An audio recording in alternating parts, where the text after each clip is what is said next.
নমস্কার প্রিয় ভক্তগণ, আপনাদের একটা প্রশ্ন করি। আপনারা কি বলতে পারবেন প্রকৃত পূজার অর্থ কি? আমরা তো রোজই পূজা করি, সত্যিই কি আমরা ঈশ্বরের দেখা পাই? আর আসলে পূজা কি? আসল অর্থ কি? বাহ্যিক আড়ম্বর নাকি অন্তরের ভক্তি? আমরা সাধারণত মনে করি মন্দিরে গিয়ে বিগ্রহের সামনে হাত জড়ো করা, যজ্ঞের আগুনে ঘি ঢালা কিংবা দেবতার চরণে পুষ্প অর্পণ করাই হলো আসল পূজা। কিন্তু পরমেশ্বর আমাদের শেখাচ্ছেন যে পূজার সংজ্ঞা এর চেয়ে অনেক বেশি গভীর এবং অনেক বিশাল। আমাদের প্রাত্যহিক জীবনের ছোট ছোট কাজ, চিন্তা ভাবনা এবং অন্যের প্রতি আমাদের আচরণই আসলে নির্ধারণ করে আমরা কতটা ঈশ্বরমুখী। স্বর্গরাজ্যের রাজা দেবরাজ ইন্দ্র বলেন, যজ্ঞের আহুতি দেওয়া, মন্ত্রপাঠ করা কিংবা বিনম্রভাবে হাত জড়ো করে মাথা নত করাকেই তিনি পূজা বলে মনে করেছিলেন। কিন্তু স্রষ্টার দৃষ্টিতে এটি কেবল একটি বাহ্যিক আচার মাত্র। আমরা যখন কোনো উৎসবে বা মন্দিরে আড়ম্বরপূর্ণ আয়োজন করি, তখন অনেক সময় আমাদের মনে অহংকার কাজ করে যে আমি অনেক বড় পূজা করছি। কিন্তু ভগবান বলছেন, পূজা মানে প্রদর্শন বা লোক দেখানো কোনো কাজ নয়। পূজা হলো অন্তরের একটি অবস্থা, যেখানে কোনো দেখানো বা দম্ভ নেই। প্রকৃত পূজা কেবল ফুল বা চন্দনে সীমাবদ্ধ নয়। ভালো চিন্তাই হলো আসল পূজা। আমরা যদি মনে কারো প্রতি ঘৃণা বা ঈর্ষা রেখে দেবতার সামনে গিয়ে বসি, তবে সেই উপাসনা বা পূজা হলো অর্থহীন।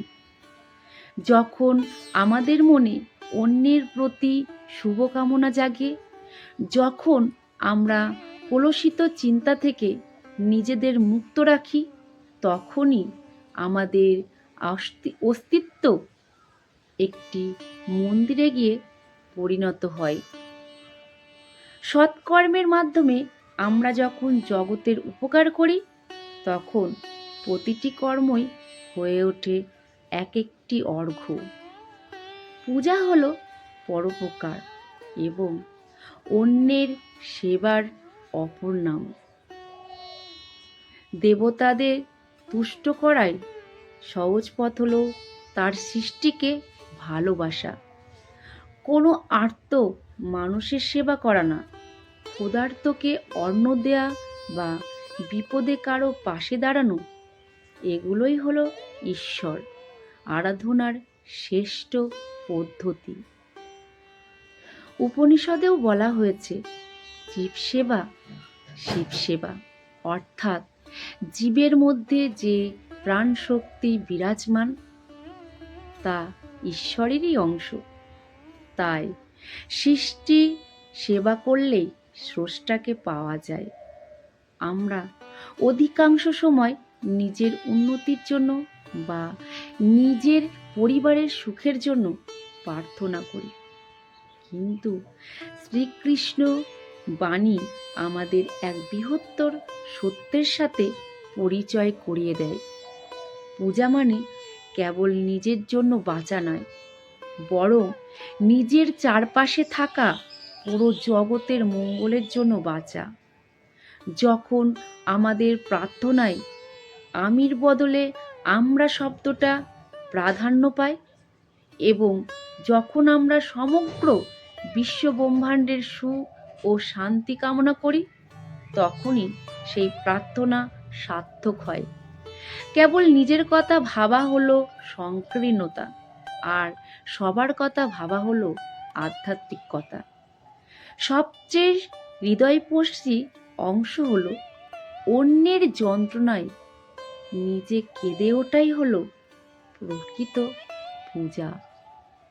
যখন আমরা অন্যের কষ্ট অনুভব করতে পারি, তখন আমাদের হৃদয় কোমল হয়। এই মায়া, মমতা এবং সহমর্মিতায় মানুষকে দেবতার কাছাকাছি নিয়ে যায়। পাথরের মূর্তিকে পূজা করার চেয়ে রক্ত মাংসের মানুষের চোখের জল মোছানো অনেক বেশি পুণ্যময় কাজ।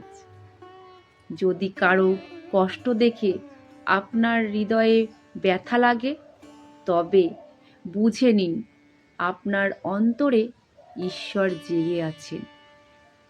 পরিশেষে এটাই বলা যায়, পূজা কোনো নির্দিষ্ট সময়ের কাজ নয়, এটি একটি জীবনবোধ।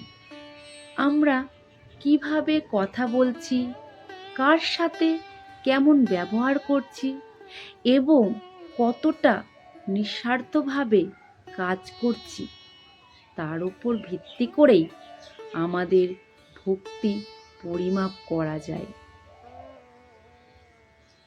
মন্দির বা যজ্ঞশালা থেকে বের হয়ে যখন আমরা আবার স্বার্থপরের মতো আচরণ করি, তখন আমাদের সব উপাসনা বিফলে যায়। তাই আসুন আমরা আমাদের প্রতিদিনের কাজগুলোকে পূজায় রূপান্তরিত করি, ভালো চিন্তা করি, ভালো কাজ করি আর আত্মের সেবায় নিজেকে বিলিয়ে দিই। কারণ সুন্দর মন আর নিঃস্বার্থ কর্মই হলো ঈশ্বরের কাছে পৌঁছানোর সংক্ষিপ্ত পথ। যে হৃদয়ে ভালোবাসা ও ঈশ্বরের মমতা আছে, ঈশ্বর সেখানেই স্থায়ীভাবে বসবাস করেন। বন্ধুরা, যদি আপনার গল্পটি ভালো লেগে থাকে, প্লিজ সাবস্ক্রাইব করুন, লাইক করুন, কমেন্ট করুন, পাশে থাকুন। আপনারা যদি পাশে থাকেন তাহলে ভিডিও করতে অনুপ্রাণিত হই। জয় শ্রীকৃষ্ণ। রাধে রাধে বন্ধুরা।